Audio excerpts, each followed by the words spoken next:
Okay, so I have with me the Noble Kronos. This is an IEM that I've actually heard like 3 or 4 times before, and I never really made a video of it because I always feel like my thoughts kind of change on it every time I listen to it, but this time, screw it, I'm here at Quebec Acoustic and I'm gonna do an actual video of it. So this IEM is Noble's flagship in-ear at the moment. Well, they have the Chronicle, which is like their limited time edition of this, and then they like made this version first. It's kind of complicated to explain. Anyway, this is a really, really good high-end in-ear. How much does this cost? I think it costs, convert to Canadian, is 6,800. I think USD is like 4,500, I think. The couple things really stood out to me. So this is definitely not tuned to, you know, your new meta thing. This is more bit of boutique tuning, but it is a good boutique tuning. The mid-range is the upper mid-range isn't super forward. It's forward enough that you do definitely hear it. It's not, nothing's hidden here, but it's a bit relaxed. So that I like that sort of a bit of a relaxed nature in that upper mids, but the lower mids is also a little bit dipped. So that dip and that elevation in the upper mids allows it to be, you know, still fairly balanced in the overall tuning.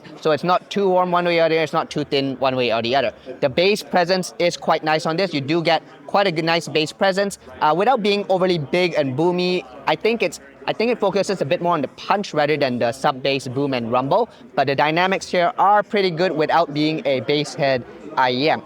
The other thing is the treble. There is definitely a mid-treble elevation here, which can be a little sibilant. I will say it can feel a bit sibilant. You know, it definitely adds quite a bit of sparkle and sharpness to the notes, but I didn't find it too peaky. Like, definitely, you know, some peaks there that might trip some people up, but definitely not too peaky for me. The best thing about this IEM that, at least this time that I heard it, is the imaging.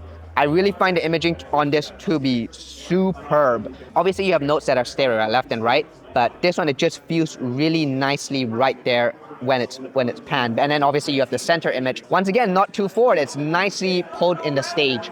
And then when you actually have the left and right, you know, panning, it does feel, I hate to say this word, but it does feel, it reminds me of something that's a little holographic, and that's a word I very rarely use. So yeah, this Noble Kronos that I'm hearing, I definitely think it's a good, really good IEM. Is it the best IEM? Probably not, but it's definitely one to try out if you're looking for something in the flagship range. And you know, I think it's a really nice return to form for Noble after, at least in the last few years, they haven't really been a really big name, and I think this puts them back on the map.